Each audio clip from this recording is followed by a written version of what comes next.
The Arizona Cardinals, can they avoid the trap game? They were back to work today with reinforcements coming in for Week 10 against the Jets, Johnny? Yeah, we're going to ask Brian Baldinger more about this Cardinals team, specifically the defense. What can Mr. Browning do for this 31st ranked pass rush? PHNX Cardinals is live now.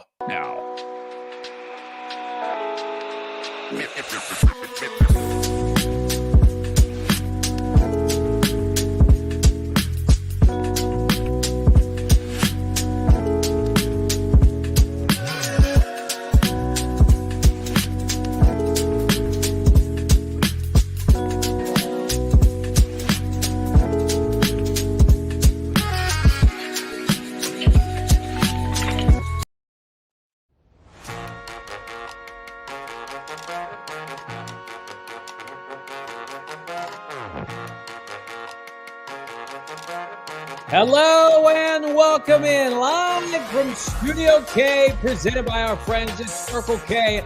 It's the PHNX Cardinals podcast, your premier Arizona Cardinal podcast. Like and subscribe. Leave us a 5-star wherever you get your programming. Download the Bet365 app today, our presenting sponsor.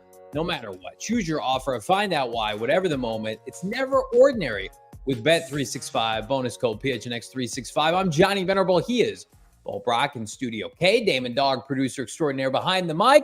We got Baldy's breakdowns right around the corner. We got a new pass rusher live and in living color earlier today in Tempe. Bo, how's Baron Browning look one day on the practice field for the Arizona Cardinals?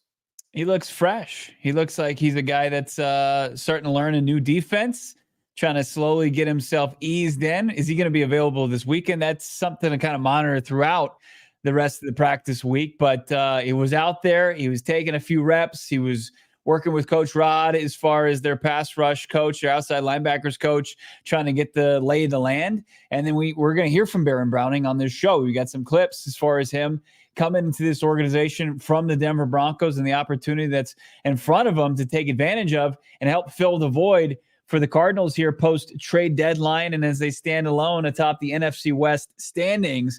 Johnny, I want to say welcome to all those in the chat that are joining us on this Wednesday edition. We've got the Rev Mac, Girth Jr., Jason. What's up, Mike D, K2, Schaff, a very generous Schaff in his $100 super chat from the other day. Newest diehard. You got to join the diehard today. Nick, how about Ken Weber, Biscuits in the Bear? Just the entire crew here. Love to see everybody. Mike, Big Bird 92, Jack Smith, the entire crew ready to talk some ball. Agent 47. I can go on and on. I mean, we're up in the 100 faves. Yeah. Just hanging out here talking some ball. Talking ball about the newest baller for the Cardinals. And I see the smug mugging going on in the comments. Will JV ever be happy? He's not happy about this newest addition. Listen, Baron Browning's out there practicing. He's a new body. He's a fresh body, as my co-host said. I want to learn more. Bo, you had a chance to connect with a plethora of Cardinal players and coaches alike about the Cardinals' newest addition. Yes, they're gonna say all the right things, but I did feel like from some of the comments that we're gonna hear, it's like the Cardinals, they thankfully know exactly with what they're getting, and maybe they have realistic expectations of what they're getting from the ex-Denver Bronco.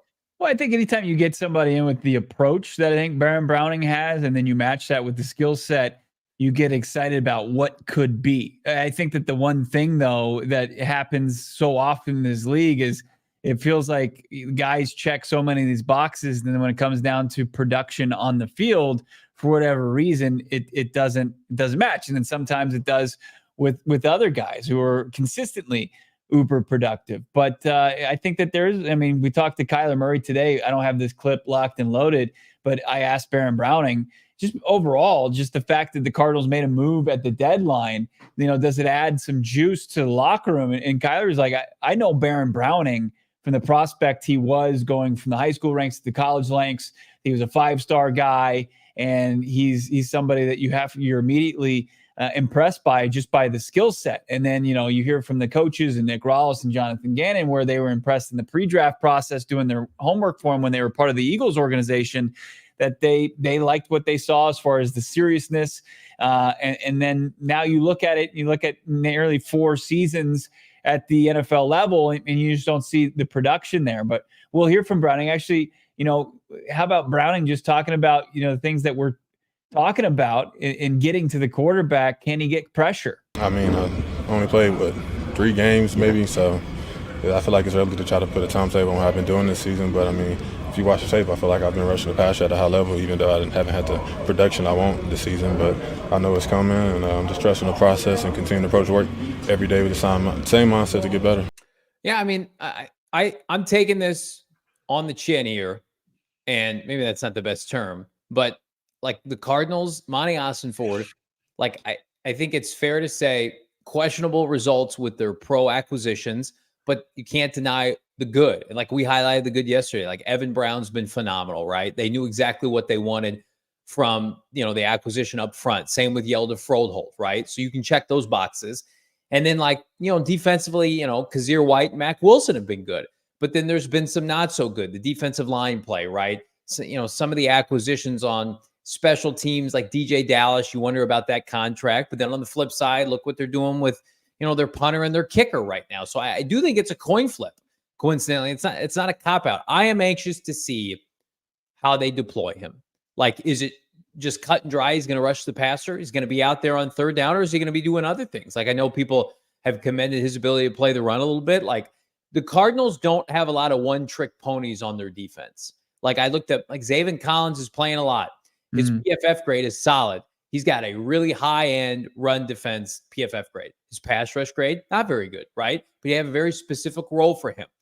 I do think that there is a glaring omission defensively for this team to be able to add a pass rush specialist, but I don't think the Cardinals necessarily feel like they want to have that. I think they want a guy that can play in coverage a little bit. Obviously, they can play the early down on run defense. And so, like, I'm just conditioned the Bruce Arians, Todd Bowles years, where it's like Dwight Freeney and John Abraham are coming in to do a job. We don't have anybody who can rush the passer. They're coming in to do that. Maybe I'm going to have to hamper my expectations of Baron Browning's going to do a multiple of things for the Cardinals. And if he's solid, it's a good deal. Right. I mean, look, it was BA, Todd Bowles, even James Betcher after Bowles. I mean, it was just like you come in and you bring in the guy to throw some heat, to breathe fire, throw 98, 99, now 100 plus.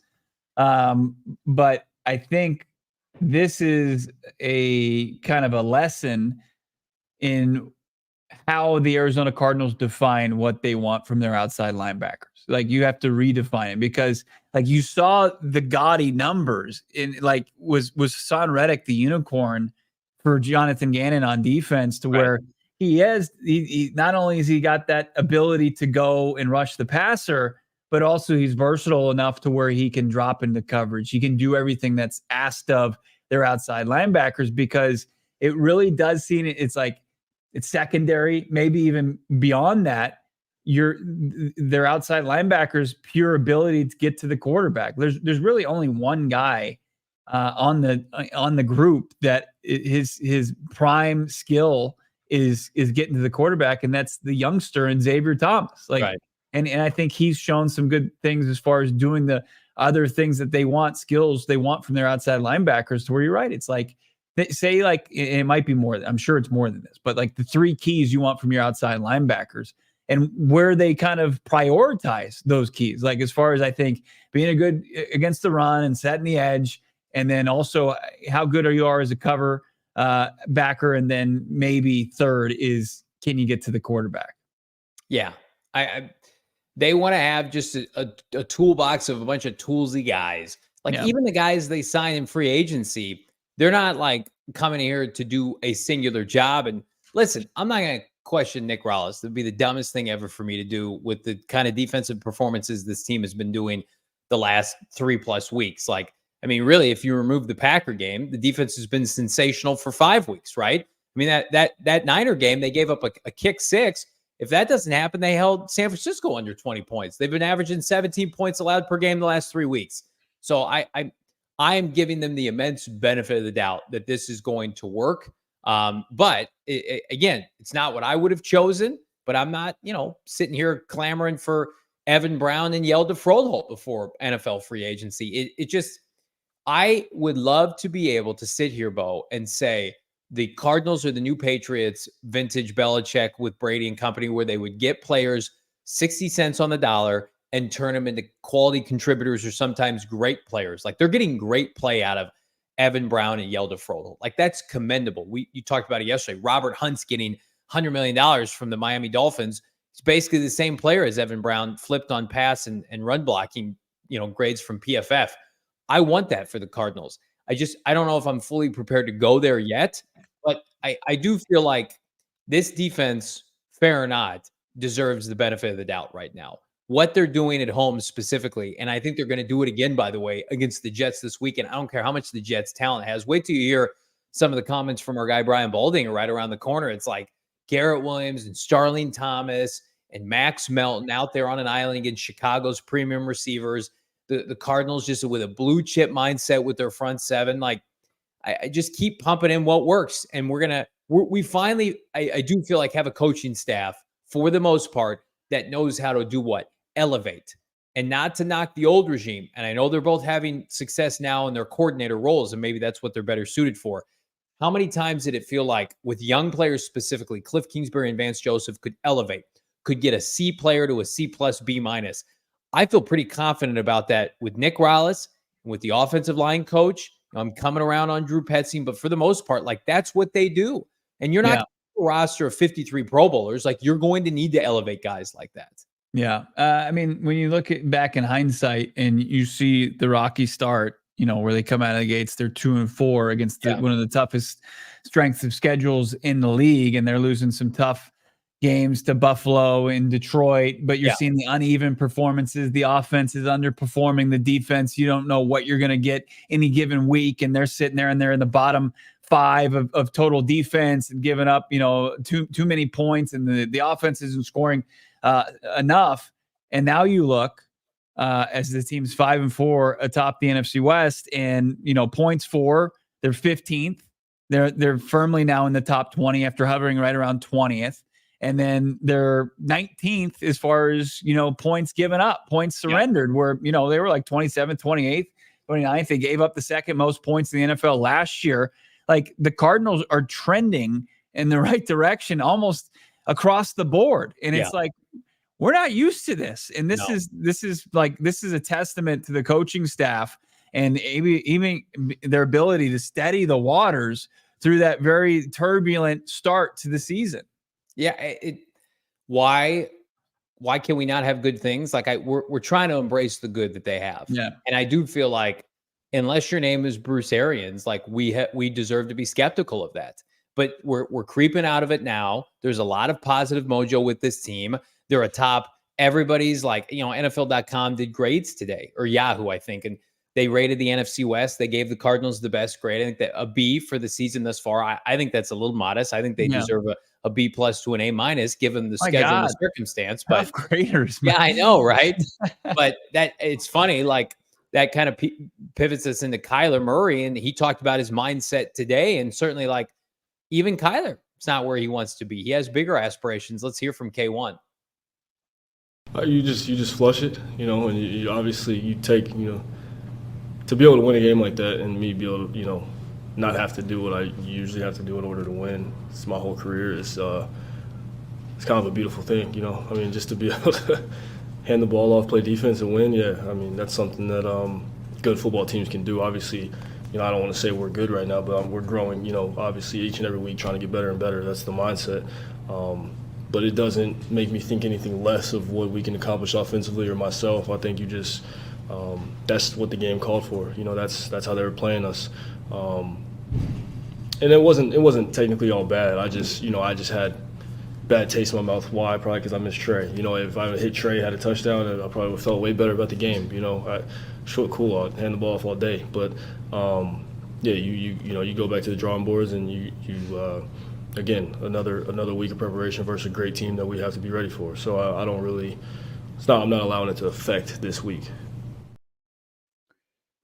I mean, you got to love that mindset from K1. It's like, this is great. I've never experienced this before. But at the same time, I mean, I hope there are many more Sundays like that for him. Yeah. I mean, he's mentioned it multiple times. Like when we talked to him post game after the big Miami win, it's like, well, I've been 7-0 before. We've been, 10-2 with, our like, we're trending towards winning the NFC West and having maybe a bye in the playoffs, and then the wheels fall off. So he knows not to buy too much into what your record is at this point. Like, is he happy that they're over 500? I mean, there was another clip. I didn't give it to Damon, but it's just basically saying he expects him, like, they don't talk about the team like we talk about the team, or like everybody else talks about they have high expectations for themselves. And Kyler even says, like, I think we should be better than 5-4, frankly, because I'm sure he puts it on himself. It's like, I should have been able to drive down the field against Buffalo and Detroit and win those football games, but came up short. Of course, there's the 2 games that were lopsided and out of hand, but outside of that, like, they feel like they have a lot left in the tank, and they're just scratching the surface, especially offensively. I think we all agree with that. We're a little bit more content with like what we've seen the past 2 weeks, but it's good to hear like the proper people their mindset is right where it needs to be. I mean, Marv had a fumble. DeMercado fumbled a snap. I mean, the Cardinals should have at least put up 35, 37 points against the Chicago Bears. Like, they're not squeezing it. Watching Joshua Dobbs in this team last year, it's like, man, how'd they score 24 points today? Whereas with this team, like, the expectation is with the talent that they have, and certainly with the way this offensive line is playing, should be 30-plus points every week from here on out. How about what Brian Baldinger thinks? We're going to ask Baldy right around the corner here on a PHNX Cardinals Wednesday. But first, I want to talk to you about Baldy's a big-time winner on PHNX Cardinals. What about winning with deals on deals, savings with our friends at Circle K? Join the Inner Circle for free. It's the new free membership program. So easy to download. I've got it on my phone. I use it every single day, filling up, getting snacks, getting deals. Save 25 cents per gallon in your first 5 fill-ups. It's so easy to download, by the way. Enter your phone number, your email. You're going to be fully enrolled like that. Bada bing, bada boom. And after that, all you got to do is enter your phone number to get the full details, the full deals on deals, plenty of other member exclusive deals and discounts. All you got to do is go to deals, scroll down, and boom, right there, like the 79-cent Polar Pop or Froster. Thirst, my friend, it has met its match. I mentioned the save 25 cents per gallon your first 5 fill-ups.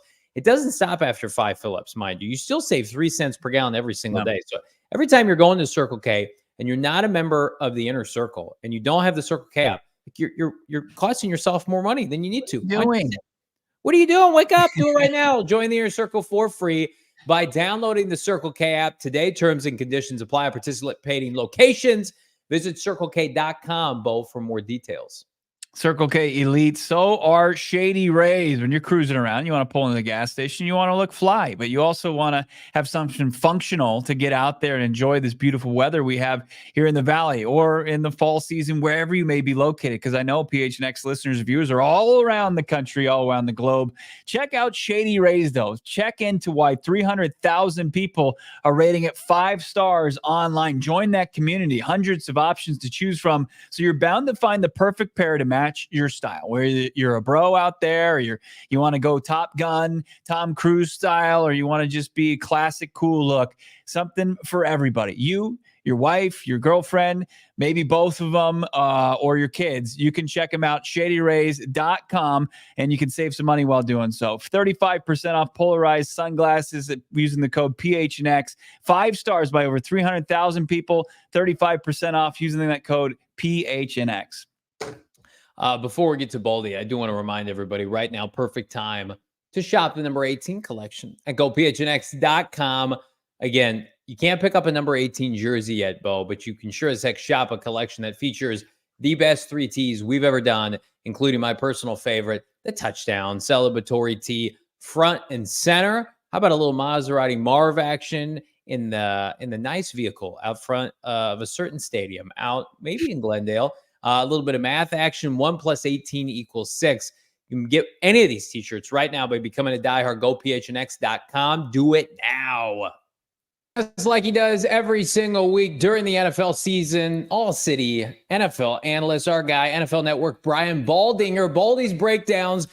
I'll be transparent, Baldy. These are much more beneficial for us, much more fun. When the Cardinals are playing like this. They've won 3 in a row for the first time since 2021. And, I mean, you've been tweeting about it, breaking down the clips. Nobody does it better. I mean, what was the formula this week for what we saw really was a beatdown of Chicago? It was. Well, first of all, they didn't beat themselves. A lot of games are lost. They're not won. They didn't beat themselves. They took care of the football. DeMarcado's run right before the half was huge. But defensively, Chicago would come in and they felt like their offense had arrived. They felt like even though they lost to Washington the week before, they felt like the way they played in the fourth quarter, the way they moved the football, they felt like they kind of gave the game away. They fumbled on the goal line, giving the ball to a guard. They felt like they were a better team. And so they felt good about themselves. I mean, the running game got shut down. The quarterback never got into a rhythm with any receiver. Not just, I don't know what happened to the tight end. I like Cole Kmet. He was invisible. He seemed late with all of his throws, whether he was throwing go routes or whether he was throwing corner routes. Like he seemed late with the ball. And then it really, he wasn't sharp. And then the receivers dropped a couple passes too. They never let them build any momentum, ever think that they could get back into the game. And they shut them down completely. And it was really credit. I thought it was the best of secondary play. Garrett Williams, Thomas, Max Melton, obviously Buddha. But the three corners, they went up against a good receiving core and they outplayed them. It was a second consecutive home game, Baldy, where the Cardinals defense that doesn't get a ton of credit didn't surrender a touchdown to the opposition there. So 2 straight home games there. I'm sure a mixed product of the Bears not having anything going on the offensive side, but where do we put the credit as far as Nick Rallis in that defense? You already started to kind of give some flowers to that secondary, but what did you see overall? A couple things. He changed up his fronts quite a bit. He went to a 5-man defensive front. He went to a 3-man. He played the diamond with Kazir White inside. So they did a little bit of that. They mixed in, safety blitz with Buddha at the right time. A couple overload pressures, but not a ton of them. Just enough to get a free hitter coming, at Caleb and getting him kind of running and getting him out of any kind of a rhythm. I thought they changed up a little bit up front, which, maximized the talent that they have on that side of the ball. Baldy, I've been critical, as have others, on Drew Petzing this year. From time to time, this offense, the sum of their parts should be putting up more points. Well, that hasn't been a problem each of the last 2 weeks. They've done it differently. I know Chicago was without Montez Sweat. I don't want to downplay that. And you came on our show last week and said this is probably going to be the best defense the Cardinals are going to face, even sans Montez Sweat. Like, how are they able to push around a Chicago front seven seemingly at will? Some of those holes made by the Cardinal offensive line, like I could have run through. They ran literally the same 3 plays all game. Honestly, I could draw up their run game in 5 minutes, but they executed. I don't care if it was Tristan Colon that was pulling from the right guard and going left, or Evan Brown, or, how they ran, counter Trey with Elijah Higgins, or if it was McBride, the trapper and the rapper, counter Trey, like they were really good at it. And James Conner does what James Conner does. He just runs through tackles. He gets extra yards. He stays on his feet. And they stayed with it. And they believed that they could do it. Chicago went to 3 linebackers. It didn't make a difference. They really pounded them up front. I think they lost Billings during the game. He's a good player too up front. But it's okay. It doesn't matter. Nobody put an asterisk next to the game saying, well, they had an injury and Montez didn't. There's none of that stuff that goes on. They drafted Austin Booker in the 5th round to be a starting defensive end. He had to play. But they physically whipped him up front. And if you're Matt Eberflus, if you say anything else to your team, then you're lying to your team. They got physically beaten up front. And that's kind of what the Cardinals have shown they could do. They did it last year in Pittsburgh. They did it in Philadelphia. They did it at Dallas last year. Like, they shown that they can do it. They did it against probably one of the better defenses they faced this year. And, the big run, like I said, by DeMarcado was real. That really, I don't know why they were in that defense. I don't know why they were blitzing their slot defender on that play with 20-something seconds to go. I'm not sure what they were thinking, but they made him pay for doing it. Yeah, it's crazy. Over 105 yards on 2 plays to end the half from the Bears. Just demoralizing for any team to try to come back from. You could have had a running clock in the second half after that play. So for the first couple of weeks of this season, we're all pounding the table, get Marv involved, get Marvin Harrison Jr. more involved. He has 2 catches in this game. The passing attack, an afterthought, but do you give him a pass for this game just based off how bad the Bears, they just couldn't stop the run? You just had to kind of run that scheme? Yeah, a little bit. I mean, give them a pass a little bit, but they're going to need Marvin. If they really, I mean, I know we'll get to it, but I know they made a trade, which is significant. We talked about it last week. We'll get to it, but they're going to, if they're going to really make a play in the NFC West, they need Marvin to be a factor. Like, you go up San Francisco, I'm going to see him on Sunday. Kittle's going to be a factor. You know, Debo's going to be a factor. You know, Ricky Pearsall's going to step up. McCaffrey's coming on the field. You watch the Rams play. You know, there's Nakua, there's Cooper, Robinson. You go to Seattle. You know, you need firepower. You're going to need Marvin.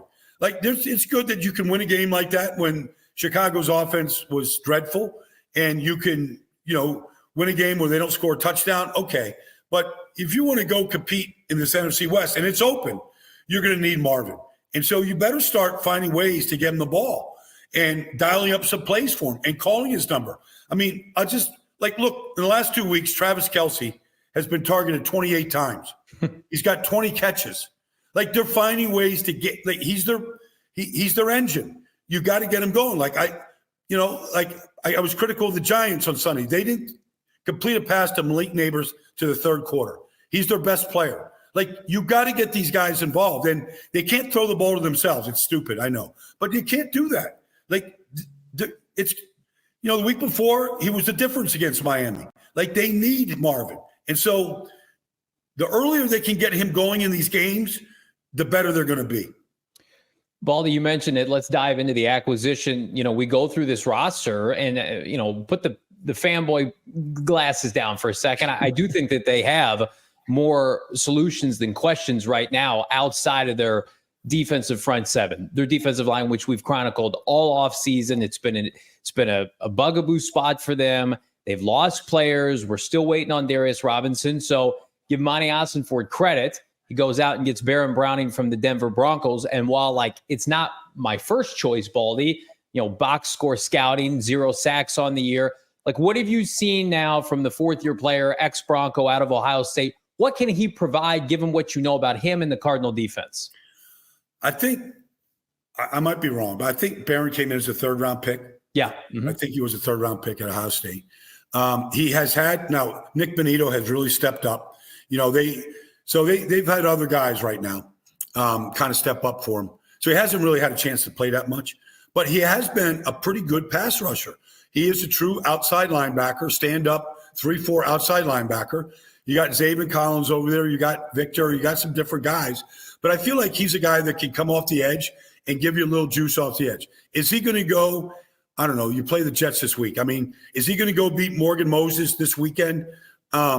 He can. I mean, Morgan's not playing great, and Tyron Smith isn't playing great right now. Like, he could win, and Aaron Rodgers is looking to get rid of the ball quickly.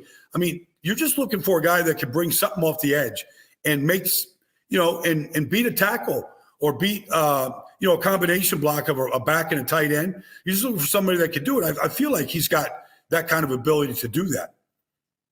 You talked about the defensive secondary and the success they had, but I wanted to kind of give our audience more insight as far as how well they're playing. And I want to focus on Garrett Williams, somebody who came, the Cardinals benefited from him having an injury at the end of his college career. He slips to the 3rd round. They bring him along slowly. He makes a solid debut last season, but then this season he seems to have upped his game and found another gear. What have you seen from the 2nd-year corner out of Syracuse? Where does he fit in as far as slot corners in the NFL? Well, it's an important position. I mean, if you don't have because that position, you have to be able to tackle. You have to tackle well. You've got to, in the run game, you've got to beat receivers and be that extra guy in the box. Like, you've got to be a factor in the run game. And so, and then you've got to defend these guys in the slot that have a lot of room to work. You don't have the sidelines where you can push somebody to the sidelines. You got a lot of field to cover. And so what he did last week, whether it was to Keenan Allen or whether it was to Roma Dunze, because DJ doesn't really go inside. Like, it was outstanding. And, you get a chance to, cover a dig route in the middle of the field and defend it like he did. Those are important plays. And so I feel like he's growing into the position. It's not a natural position because they don't really play that style in college. Like like maybe Brian Branch at Alabama played a little bit like that. But by and large, you have to kind of learn that position. You have to grow into it. You don't really draft corners to be slot corners. Maybe San Ristel with the Commanders right now is that guy. That's what he was at Michigan. But only a couple programs really had those type of players. So it's a position you're used to playing on the outside. This is your new position. They're doing it right now with Diamador Lenore in San Francisco. He's playing great in that spot. Like, it's a position you have to sort of acquire right now. And I feel like last week was a big step for him. Baldy, we talked about it earlier in the show. The Cardinals, their ceiling, the NFC West, it's up for grabs. But realistically speaking, like, this is a team that was 2-4 just 3 weeks ago. They have a favorable schedule down the stretch. Like, what are your expectations now? We've got a firm sample size of this team, not only under Jonathan Gannon, but here in 2024. Like, should the expectations based off what you've seen be like, yeah, this is a team that should make the postseason. This is a team that should be viable come January, where we're looking up and they've netted themselves 9, 10, 11 wins? Or do you feel like there could be a little bit of a ceiling pertaining to the talent on the roster? Well, I mean, without being cliche, I mean, it's a week-to-week league. They should be feeling pretty good about themselves. The Jets are coming off a 10-day rest period. They played last Thursday night. I was there today, doing a bunch of stuff. Like, they haven't practiced yet since they played Thursday night. Like, I don't get it, honestly. Like, that's a team that needs to practice. That's a team that makes a lot of mistakes. They make a lot of pre-snap errors. They make a lot of mistakes, period. Arizona has played fairly mistake-free football. Their offensive line is committing a lot of mistakes. Their secondary isn't guilty of a lot of infractions where you get easy first downs. But the Jets have done that. They have beaten themselves. Like, I feel like if the Cardinals can be aggressive and Kyler can continue to take care of the football the way he has, but stay aggressive, the Jets have had trouble stopping good running football teams. Like, if they beat the Jets this week, like, they have to start thinking like they can win the division and they should be a playoff team. Because honestly, in the NFC North, a lot of those teams are going to beat each other. Green Bay, Chicago, Detroit. Like, maybe Detroit just rises out of all of it, and maybe Minnesota, Chicago takes, like, they're going to have a chance to be either win the division or be a second place team in the division. And they have 4 division games coming up. They're 2-0 in the division. Like, they got a chance. If they play mistake-free football, yet stay aggressive, and if they can get Marvin going, they've got a chance to win the division. I mean, it feels like it's trending in the Cardinals' direction at 5-4, a chance to get to 6-4 from the bye, maybe come back and add a piece like Darius Robinson, and then you got the Seahawks who are struggling right now. I mean, there's a path where they could be 7-4 before you know it. We got to hear from the franchise quarterback today, Baldy, Kyler Murray, after a win, pretty pedestrian and below average passing numbers. But we talked about it, the game plan, running the football. But he was critical of himself, saying, hey, I missed Trey McBride in the end zone. It could have been an easy pass and catch. He seems like he's got the right mindset. With all that you said about winning the division, how much of it falls on the shoulders of their franchise quarterback to maybe take it to another gear? Oh, absolutely. I mean, these quarterbacks win these games. You get into a dogfight, even against the Jets this weekend, the quarterbacks are going to decide the outcome of the game. Aaron Rodgers has had he had a great moment against Houston last Thursday night through 3 second-half touchdown passes. He was the difference. The throw to Garrett Wilson, I mean, he makes a once-in-a-lifetime catch. I know he leads the league in receptions right now, but it's a once-in-a-lifetime catch.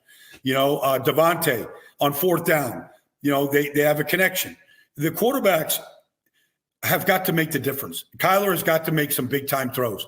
He looks like he's more comfortable in the pocket than I've seen him before. Maybe he's trusting his protection because they have protected him well.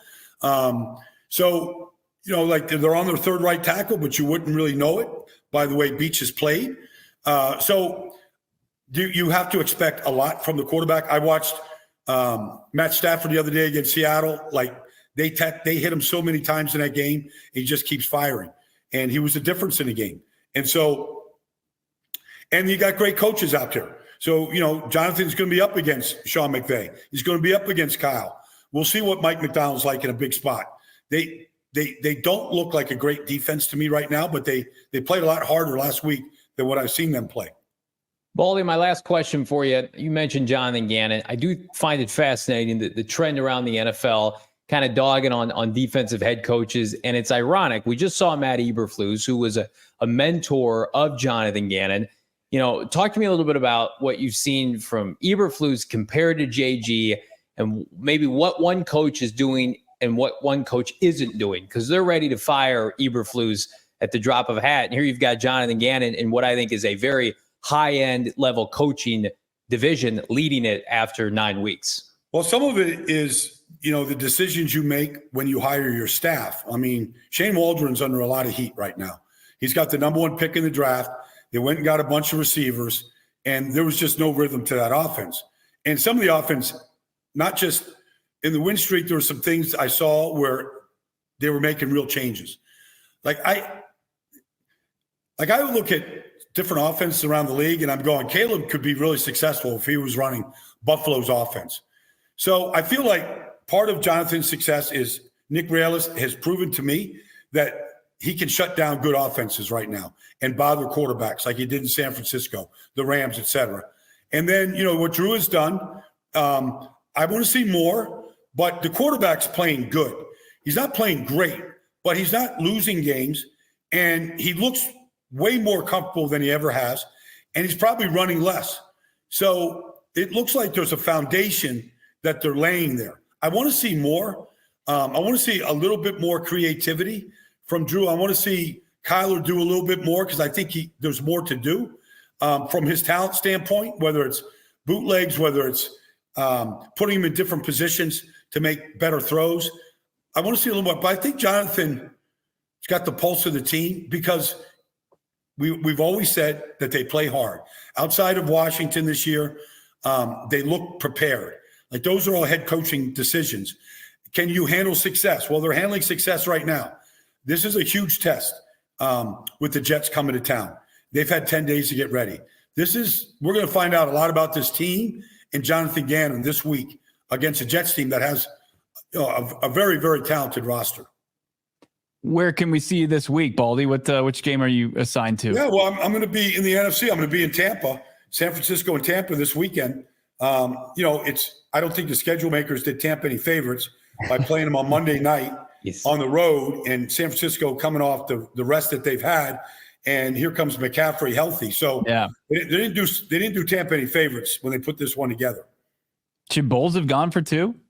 I mean, if you don't make it, you don't have a chance. Right. If you kick the extra point, at least you have a chance whether it's winning the coin toss and scoring, or your defense out there at least holding them to a field goal. Like you have more chances, I think, if you just kick the extra point and you go to overtime. We love Todd Bowles here in Arizona. There will be no Todd Bowles slander here. I'm just curious. I just wanted to hear Brian Baldinger's thoughts, and we'll get even more of that on the call with the Bucks and the Niners. And of course, you can see his work, NFL Network, and follow him on Twitter at Baldy NFL. Please, Baldy, love it, man. Yeah, talk to you next week. Yep. Enjoy the weekend. I'll talk to you next week. Great stuff from our guy, Brian Baldinger. Great stuff coming right around the corner. Your super chats, more from Cards Facility and Holder Fold the Line. That's coming up next on PHNX Cardinals. But first, let me tell you about some of our favorite partners, including my favorite place to watch an away game. It's at Gila River Resorts and Casinos, specifically Wild Horse Pass. No one does it better. Best the Valley has to offer. Lounge at either the AAA 4 Diamond Resort. Let relaxation take charge with unbeatable, an emphasis on unbeatable, desert and mountain views. We're hoping to go unbeaten the rest of the year at our watch parties at Gila River Resorts and Casinos, Wild Horse Pass. Suns, hello, Cards, let's do it at 4,500 slots, live table games, or catch all the action at one of their sportsbook casinos, including the largest sportsbook casino in Arizona. It's on par with any 5-star hotel, casino, resort that you've seen. And go big or go home. Right now, we're going to be hosting events throughout the course of the rest of this year and beyond. Suns watch parties are off the chain. Suns are white hot, as are the Cardinals. Perfect time to get out. You do you at Gila River Resorts and Casinos. Visit playatgila.com, Bo, for more details. Love Gila River Resorts and Casinos. Also love our friends over at Chicken Pickle that set up the best tailgate in the city for us here at PHNX Cardinals. If you haven't checked out Chicken and Pickle, what are you doing? Go there, spend $30 or more, and Chicken and Pickle will validate your parking, validate Cardinals home games only. You got the indoor, outdoor entertainment, the best in the valley. How about our trivia contest going on tomorrow? Got a doozy of Cardinals trivia questions. If you think you're the trivia king or queen in the Valley of the Sun, well, you got to check it out and test your knowledge tomorrow. The crew's going to be out there at Chicken and Pickle. Go out there, do some trivia, eat some great food, drink some great beers and cocktails, and also hit the pickleball courts. Sounds like a perfect night to me. Can you think of anything better to do than that? I can't. And if you're new to pickleball, you get the newbie nights. They're just for you. Courts ready to dink and dunk around. Instruction facilitated. Play included. Plus, participant receives a $10 Chicken and Pickle gift card. So you're getting $10 back to go right back towards your pickleball game getting stronger. Head to chickenandpickle.com to see all the fun you can have at their Glendale location. We love what's going on with Chicken and Pickle. It's a great partnership. Can't wait to see you out there tomorrow and then the tailgate on Sunday. The Cardinals gear up to beat the Jets. Big shout out to everybody in the chat. We got 800 people watching. Drop a like on this stream here. Super chats ready to rock and roll. But first, Bo, I know we heard from K1, but Sweet Baby Marv spoke today. Wow. I want to give a shout out. Josh Weinfuss dropped an article in ESPN. Good stuff. Of course, our guy Craig Morgan at GoPHNX.com. But what did Marv have to say just a week removed from, a relatively quiet game by his standards? What was the Marv article? What's the Weinfuss article? So yeah. there's a detailed article from Josh Weinfuss, friend of the program, basically breaking down the minute that Marv got to the Cardinals. So Paris Johnson Jr. historically, this is an excerpt from the article, gets to Cardinal practice 90 minutes ahead of time. Like takes great pride in getting there first. By the time he had gotten there, Marv was already done with his breakfast and was like the literal first person.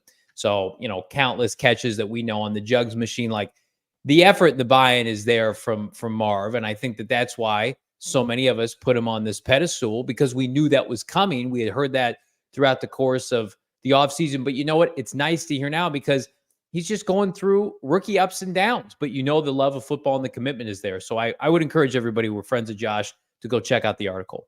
Absolutely. ESPN.com. And then, as you mentioned, go PHNX.com to read all Craig Morgan's great work. But we're a Cards community. We like to celebrate all things Arizona Cardinals here. And we like to celebrate the 4th overall pick, who had to take a back seat production-wise, target-wise, because the Bears were so bad at defending the run. And the Cardinals, it would be malpractice not to take advantage of that with, just a onslaught in a demoralizing run after run from James Conner, Trey Benson, Damari Dermacado, Trey McBride, Kyler Murray. They all got into the mix and left in the dust or on the back burner was Marvin Harrison Jr. with just 2 catches on the day, the only receiver to haul in a catch on Sunday. But what we love about this, and you'll hear, is Marv continues to be our humble GOAT. Definitely, that's a sign of a great offense. Teams may, like you said, may want to take away the run. Miami did, and sometimes you got to pass the ball, and receivers have to kind of make plays on the outside to help win the game. And you have a situation last week where they kind of play a lot of cover 2, a lot of show defense, and kind of forcing you to run the ball. And we ran it for about 200 yards. So I think the great offenses can do both, and I think that's definitely really good for us moving forward. Love that, man. Can I just say that right now? And I think everybody should take a piece of cautious optimism with Marv. Look at last year's rookie class. We loved Paris in the moment, but we didn't put the expectations of Paris that we did on Marv for good reason, right? Different caliber of prospect. Paris is a top 10 tackle in the NFL.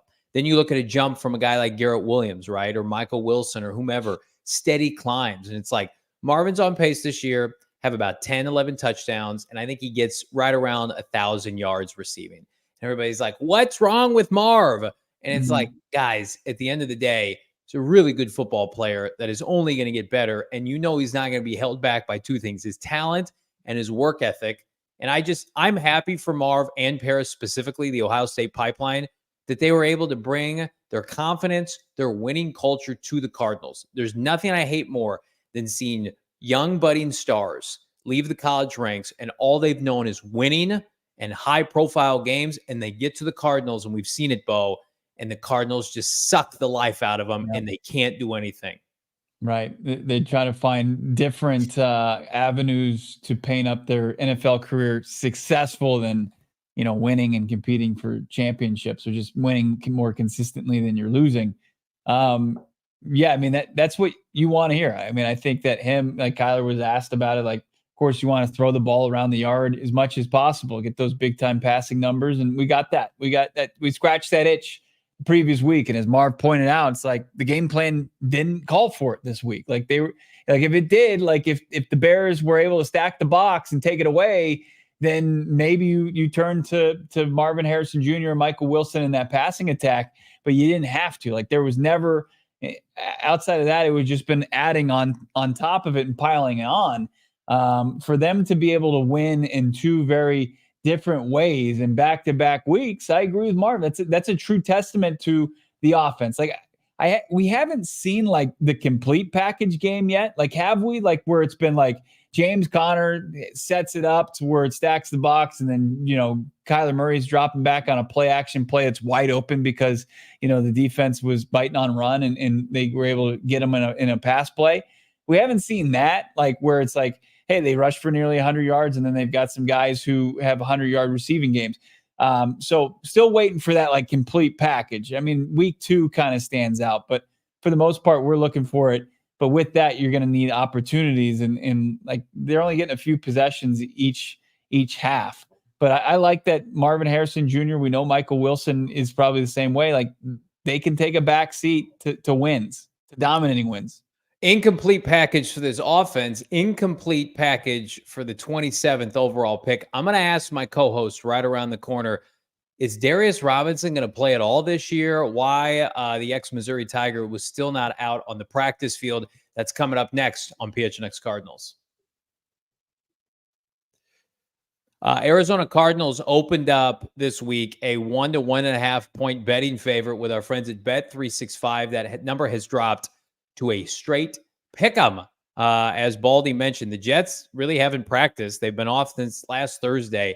I like that action, and I like it toward the Cardinals money line, baby. And by the way, I've got my last 4 predictions right with regard to this team on a Football Friday. Get your money right with our friends at Bet365. Use the bonus code PHNX365 when you sign up. Love our new partner. Deposit $10 and choose between either the bet and get and place a $5 bet, get $200 in bonus bets, or the first bet safety net by placing about up to $1,000. If your qualifying bet loses, you receive a matched refund in bonus bets. Whatever the moment, it's never ordinary with our friends at Bet365. But you got to download the app right now. Use the bonus code PHNX365. There's been no better time to sign up. We got Thursday Night Football tomorrow, tons of boosted bets, college football on Saturday, NBA is back tonight. I think there's like 12 games tonight. All you got to do is download the app now. You got to be 21 years and over, physically located here in the great state of Arizona. If you were someone you know has a gambling problem, wants help, call 1-800-NEXT-STEP, text NEXT-STEP to 53342, or visit problemgambling.az.gov, Bo, for more info.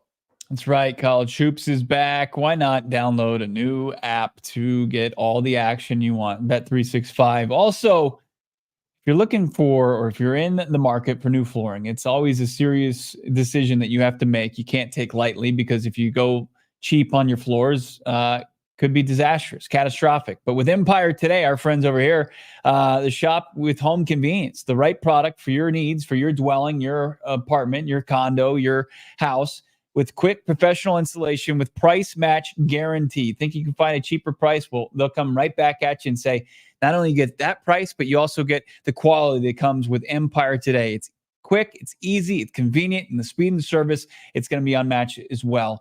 $350 off when you start the journey for new flooring. Go to empiretoday.com/PHNX. Absolutely. $350 off new floors. empiretoday.com/PHNX. Where is Darius Robinson? Practice report, Bo. Jonah Williams out there signals that he is at least, closing in on a return. Darius Robinson, I counted, Bo. It has been almost a month's time since Darius Robinson practiced in that lone practice. That was back on October 9th. Remember that? We were fired up, and then he didn't do anything. So as Craig Morgan speculated today, and I have no sourcing on this, like, yes, everything happened tragically with his mom. He missed time, right? He was away from the team. We were in Miami. He was with the team in Miami. So we're like, okay, let's go ramp it up. Clearly, he suffered a setback, and I don't like to put labels on injuries, and I like to give people time to heal. Something happened where the injury and the recovery has not gone to plan, and Darius Robinson, like, I thought, okay, we're going to see him after the bye against the Seahawks. Now it's like, could it be longer, if at all? Yeah, like the latter there, I'm going to rule that out for now. I do think that you are going to see the 27th overall pick out there in uniform at some point this season, but it does have all signs pointing towards re-injuring that to some degree. As Gannon has said, like, quickly after he returned to the playing field and then came back off the playing field and hasn't practice field, I should say, and not return in that 3 weeks time, he mentioned discomfort, right? So it just sounds like, he experienced a bit of a setback, but now, it feels like, okay, now he needs to progress towards getting himself back on the playing field, on the practice field. Does it make sense now with the benefit of a week off coming to rush him back before then? It really just doesn't seem like it's going to happen. So just expect Darius Robinson to be out this week and to take next week for one more week to heal. I mean, when this injury initially happened, and we were talking to Brian Baldinger about it, he says if the calf injury is a 4-week injury, then maybe you should wait. You should probably expect it to be about 6. And then when you've got something that resembles a setback on somebody that you've invested a lot in the form of a first-round pick, you don't want to mess with it. So I think they're approaching it with kid gloves and making sure he's good to go here. And I mean, the next check-in point would be 2 weeks from today. So you've got out for the Jets game, bye week, no practice on for the most of next week. And then Wednesday leading up to the Seahawks game in week 12. I don't want this to come off as disingenuous, but like, do they need him to win these games right now? I don't believe they do. Would he help them if he's healthy? 100%. But if we go back and look at the schedule, and just for fun and games here, let's do that. I'm going to pull up Damon, Dawg. Can we grab the schedule for this year? What was the time frame in which you and I and Damon were hoping that he could return? We've passed that time, and the Cardinals have passed that test. The test really was, okay, starting in October, can the Cardinals, keep their head above water? Can Darius Robinson play against the Niners? No. Of course, they could have used him in a loss against the Packers, but then they beat the Niners, Chargers, Dolphins, Bears without him. I mean, it's an unbelievable feat. So now it's like, okay, certainly if they've beaten those teams, the Jets come into town. Aaron Rodgers can't move, right? Jets aren't a great running team. The Cardinals are at home. They're playing fantastic defensively at home. Like, I think his health is a priority. It's the number one priority.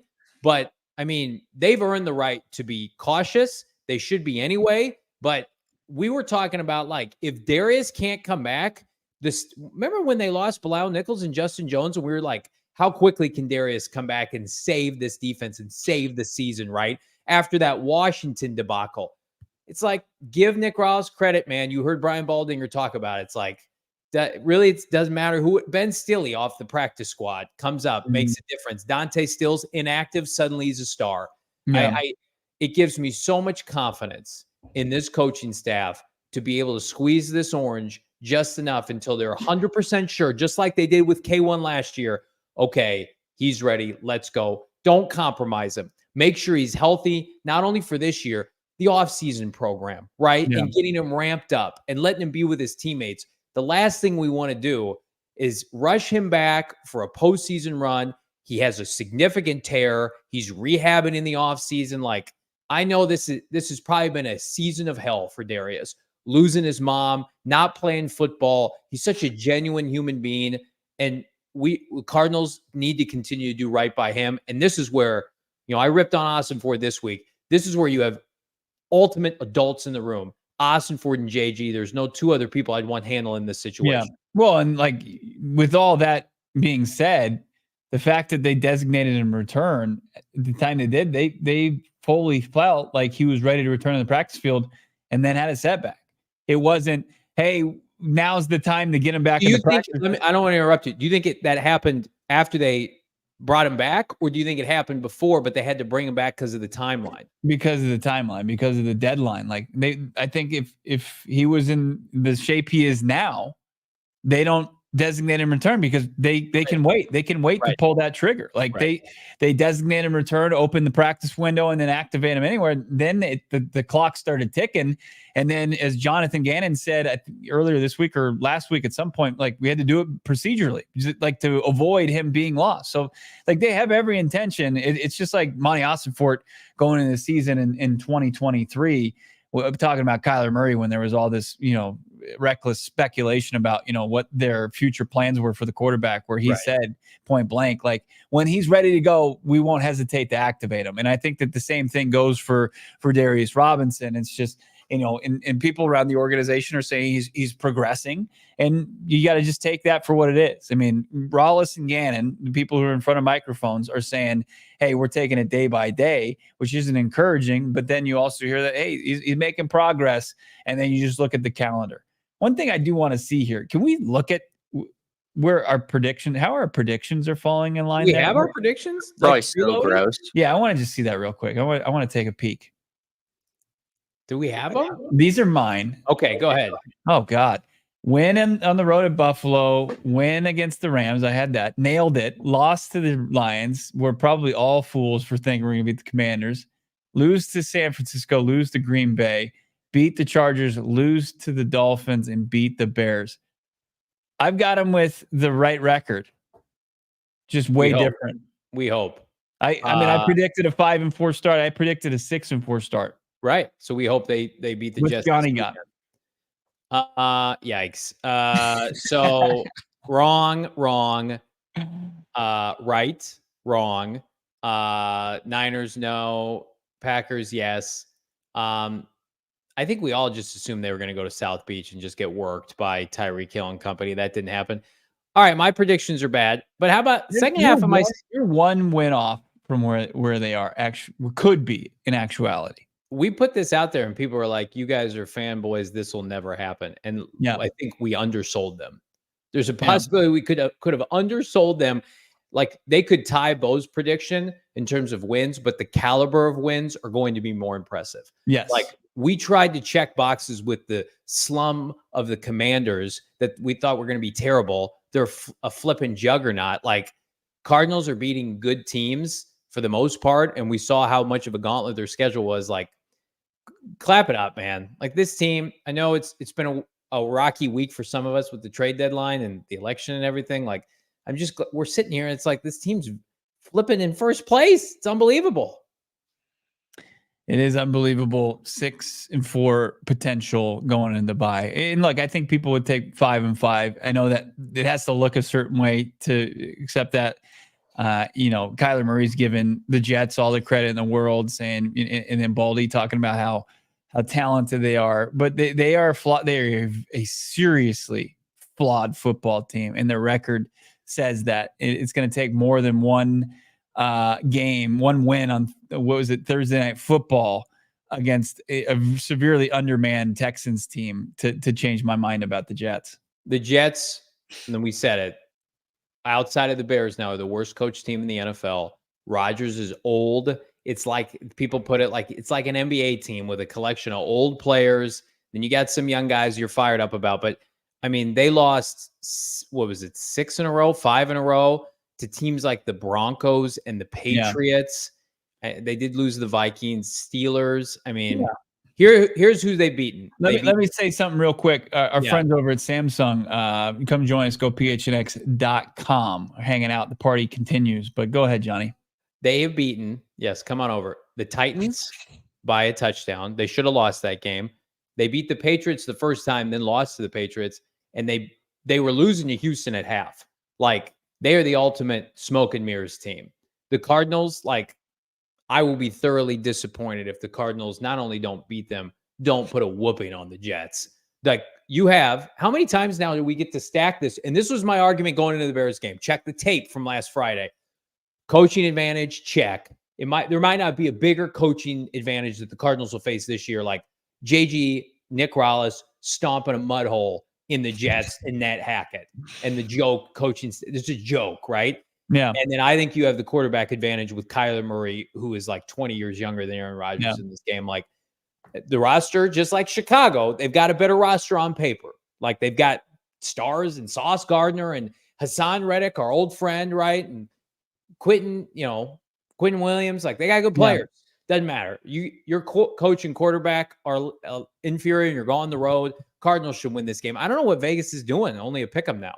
Well, looking at ESPN, who had the Cardinals as a firm victor in the Bears game, it didn't match what Vegas was saying. Yeah. And then you look at this one, and it's a coin flip according to ESPN and their matchup meter. But you look at the Jets, who come in 1-4 on the road, with their only win on the road being that fraudulent win over Tennessee.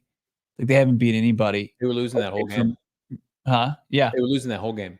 It took a Will Levis catastrophic event, which for them to win that football game, which we love to see. But also, like, you can't paint that up to me and say that it's a masterpiece. Yeah, they played so well, and they squeaked out a win against the Texans at home on Thursday Night Football. I'm not sold. I'm far from it. Well, here's something I'm sold about. I've been waiting all week to get to this segment here. For 9 weeks' time, I have been a punching bag on this Wednesday show for a certain segment called Hold or Fold the Line. On Sunday, the faithful Carolina Panthers, by the skin of their tails, got it done for your boy. I am off the schneid. And how about it? Not only did I take care of business, how about this? Texans, Browns, Johnny going 1-0 beyond week 9 and beyond. We should just start a new trend here. Damon, Bo, big time L's, holding with me. We're starting a new streak today. Let's go. Look at that. Hold or fold the line on the season. Made a dent. It really did. My record, I'm up 1.75 units. Damon remains up 2.8 units. You were as high as what, though? Like 4 something. 4 units. I am a little concerned. We'll get to that.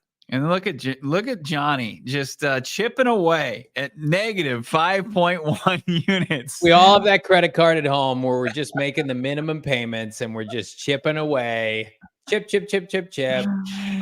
Listen, Johnny's your interest is too big, baby. You ain't ever getting back all. Verbal meme. Johnny's definitely the guy on the podium right now, spraying the champagne in like 37th place. He's way down. He's way down. Fighting the medal. Yeah. He's like, hey, can I get up there with the medal? It's like, sir, you are not on the podium. It's hey, like, guys, can you just slide something over there? Maybe I'll stand on some phone books and we'll call it a podium. Hey guys, remember when the Panthers won?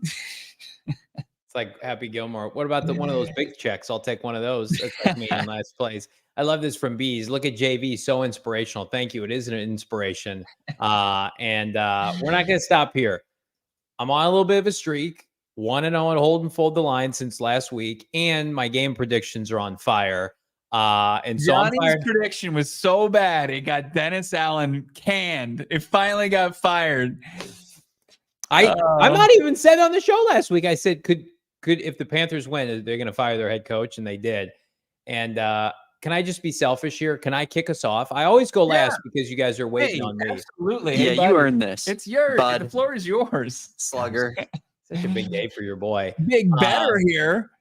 There's a famous term by Socrates, and he once said, if it ain't broke, don't fix it. I don't know if he ever said that. I don't know if that's him.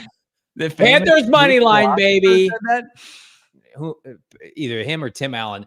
Panthers money line plus 230, hosting the New York Giants. Danny Dimes. Hey, I'm telling you right now, Carolina's got something good going on. Bryce Young, Something brewing. Yeah, Bryce Young's playing the best football of his career. They're at home. The Giants have quit. Danny Dimes bust. Dable bust. I know they got all those pass rushers. I'm taking Carolina's money line. I'm chipping away. It's like you're not gonna win big at the blackjack table if you're doing $5 bets here. We're putting all of our chips in the middle of the table, and we're going big. Plus 230 with the Panthers. All I want to know is who's coming with me. Who's holding with your boy 2 straight weeks with the sweet, sweet cats out east? I just want to preface this by saying if the Panthers didn't win last week, I would have taken this as my bet this week. I love a home dog. We've been over that. I think Bryce Young, I mean, he's a special quarterback. He's a special young man, and he's playing great ball. I'm with you, Johnny. Get out of here. No. Holding the line. Stop. Thank you, Damon. Line, Okay. 2 in a row. Thank you for your service. It is over. Like we don't have to pretend like Johnny's good at picking these. He's betting. What bet? Never in his career is Bryce Young won back-to-back games. Never. It's never happened. He's 3-17 as a starter until this Sunday. That's Eberflus's record. He and Eberflus have the same record. Then the Giants hung tough against the Commanders last week. It's over. The Panthers are playing spoiler at the end of the year for some of these teams. The Panthers are the new team that if you lose to them, your coach gets fired. Dabo could be next. You don't want to play the Panthers. They're hot right now. I'm afraid when the Cardinals go. Bryce Young is finally playing good ball. He's thrown 3 touchdowns with 3 picks in his last 2 starts. Nothing to lose. Hey, playing free. I'm so folding this. I couldn't have folded it more. So I'm out on that. Guess who they play next week? Guess who they play after this? The Chiefs. We'll see. Can we make it 3 in a row? We'll see. That would get you if you bet that and you hit on it, you'll be in the plus. You will. It would. They're going to be like plus 500 next week against the Chiefs. Buy a second house. Let's go. All right, smart mouth. What do you got? What do you love? It's not much better. Look, I've got the Bengals taking on the Ravens, and everybody's big on the Ravens, even though a week removed from losing to the Browns. I've got, I think, Joe Burrow and crew, and mostly Trey Hendrickson, who's a man possessed coming off the edge for them, is going to make some noise there. They've lost 3 straight to the Ravens. Okay. Not great, Bob, but I do think that they're due, and they've been tight losses for the squeak one out. This is your Thursday night football game. The Bengals are 4-5. They desperately need a win. And, I think they've got, Zach Moss went on IR. I think Chase Brown is a really good running back. He's taken over the full load there. And then you've got Burrow, even though T. Higgins is probably not going to play. You got Jamar Chase. And I think they're going to be in position to win this game at the end of it. Can they drive down and get it done? I'm going to bet on Joe Burrow and crew. I think one of the best things that ever happened to the Arizona Cardinals is Lou Anarumo not getting the head job because he's been exposed, I think, not only as a head coach, but as a defensive coordinator.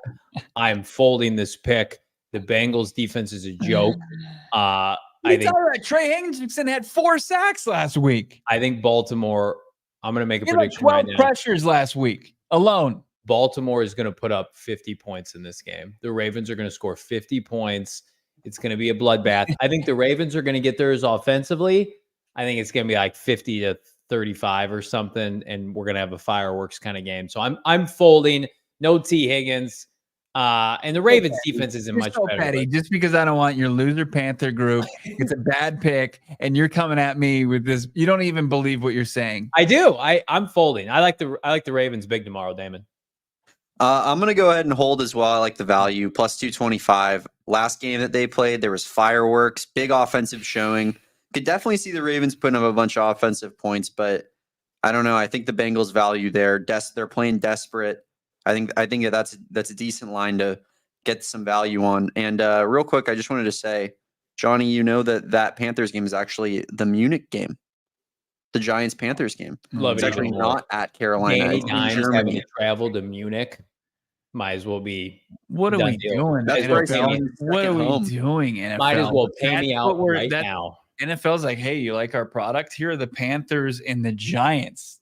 Germany's going to kick them out of there. Munich, baby. Bryce Young, huge in Germany, huge. Remember when we thought that was going to be our game?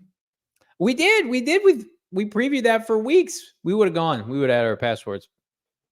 Johnny would have had his lederhosen on.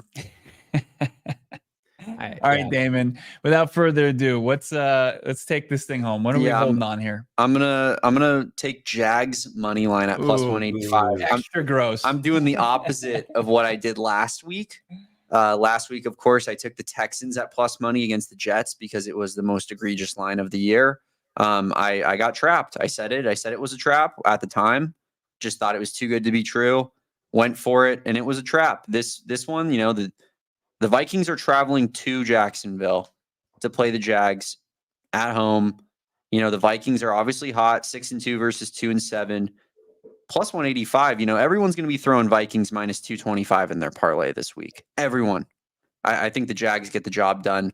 They finally win a football game against a decent team. Let's go. The Jags, they've been playing decent ball recently. They lost to the Eagles by 5, almost came back, lost the Packers by 3. I think they get the job done against the Vikings. Damon, I'm jagging off with you this week. I'm holding hard.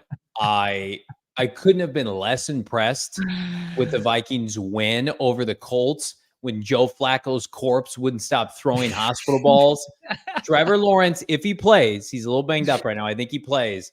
Jags, they got something going. Brian Thomas Jr., Trayvon Walker had a touchdown. We saw him in studio, look fantastic.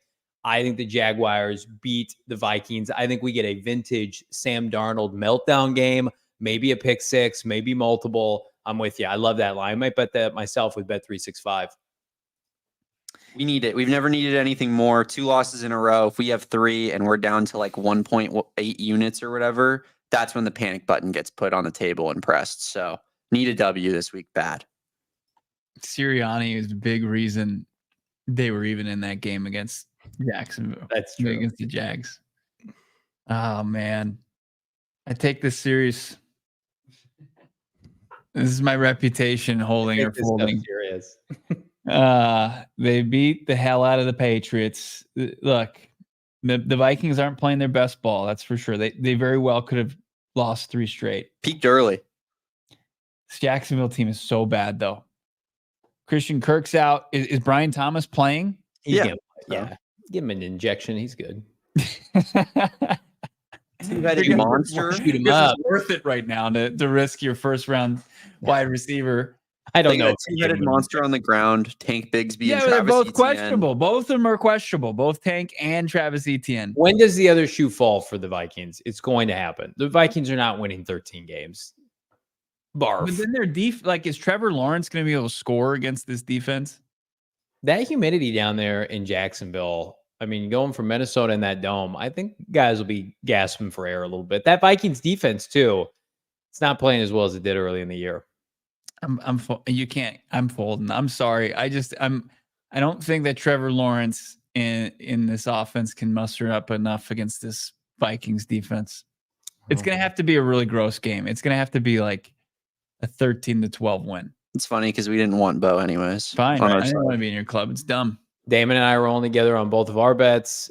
Damon is holding an all across the board. Bo and I are anti each other's picks, and Bo also hates Damon. So this could be the most riveting weekend of hold or fold the line here. And I like my chances. Let's get Bo's to your a nasty guy, Johnny. He's just a nasty guy. Yeah, I think that people like I can hold with me. Oh God, I won't. I'll fold both of your picks. They're terrible. Yeah, I feel that. Bo is not jagging off with the Jags, Ryan. You're 100% right. All right, let's get to you guys have been patient. Super chats here on a football Wednesday. Drop a like on this video. We got 1,000 people watching. If you're on the Twitter streets, jump on over to the YouTube stream.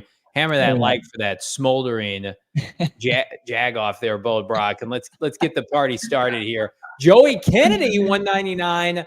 Bo, to recap, is Darius Robinson going to play at all this year? Yes or no? Yes, he will play this year. That's why they're not practicing him. They're trying to get him to progress enough to where he's healthy enough to practice and get ready to play. Jason, $5. If the Birds walk away with the W and the D has another outing like week 9, but Brownie adds pressures but no sacks, is that a win in free agency, JV?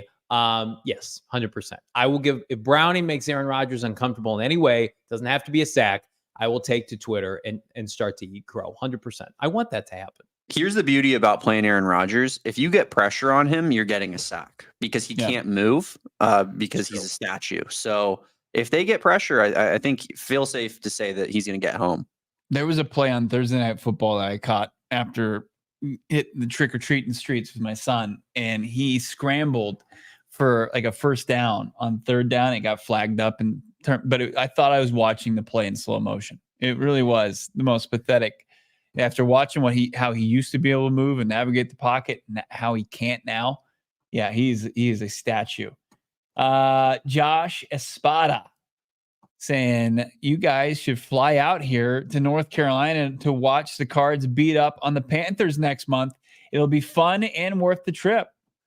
I like it. Yeah, we would love to. Our guy, Britton Golden, has ties out east. We would love to make that happen. We're going to try to do more road trips as, company allows us to do. It has a lot to do with our partnerships and but we're ecstatic on how our Miami trip went, and big thanks to everybody.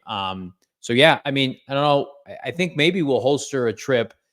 I would love to see this team make a playoff run and be able to dabble on some postseason football action in person. But yeah, we love to travel. Absolutely. And look, I mean, it's basically Johnny's away from home, Charlotte, North Carolina, the home of the Carolina Panthers. Gorgeous stadium, gorgeous team. The owner and I are close. He's a great guy. Don't believe what you read. Yeah. You go into local establishments who make fun of the Panthers and confront them and intimidate them. People complain about Michael Bidwell like it. God. Come on, guys. PR Mac, $2. 4 in a row won't be easy, but realistic. Let's go. I mean, considering that they've won 4 games each of the last 2 seasons, if they win 4 in a row here in the middle of the season, like get your playoff gear ready. Like I've never wanted anything more than to have a postseason berth in a year that, yeah, we were hopeful, but we didn't expect it. Like that's something Cardinal fans don't typically get. We'll wrap it up with our friend Jason. Day 195 on the Jersey Watch. Nothing new to report, respectfully. This is Johnny doing the Jersey Watch. With all due respect, you just got to shop the number 18 collection. My 9-year-old son is just like, can Santa bring me a Marv jersey this year? And I'm like, I don't even think Santa can make that happen, little man. But we'll get you a T-shirt. We'll get you a jersey. Or you could probably find a Baron Browning jersey before you could find a MHJ jersey. Pretty depressing when you put it like that, my friend. But it's not depressing. Smashing that like, subscribing to PHNX Sports here on YouTube. Everybody do me a favor. You've got 1,000 people watching right now. Go to your podcast feed on your smartphone. It's going to take you 30 seconds out of your day. Follow this pod. We drop audio-only content, audio-only podcasts. This is where you want to be. Go to PHNX Cardinals on your podcast feed, Apple, Spotify, iTunes, whatever. Click the follow button. And if you're so inclined, drop us a 5-star review. That would be much appreciated. Helps grow the show. Helps us get guests like Brian Baldinger, Mina Kimes, Michael Wilson, and more. And Bo, so fired up. It's been a great week of content and shows already. We got a game to preview on Friday. Absolutely do. And of course, make sure you're following at PHNX_Cardinals on Twitter, Instagram for updates as far as from practice tomorrow. Although no live show, the coverage does not stop. Follow Craig S. Morgan on Twitter, Johnny Venerable, Damon, Dawg. Big thanks to all those. And of course, everybody in the chat and our guy, Baldy. Make sure you check out Baldy and his breakdowns at Baldy NFL. For Johnny and everybody else, as I said, have a great Wednesday night. We'll talk to you on Friday right here, PHNX Cards. We all silly like the mayor.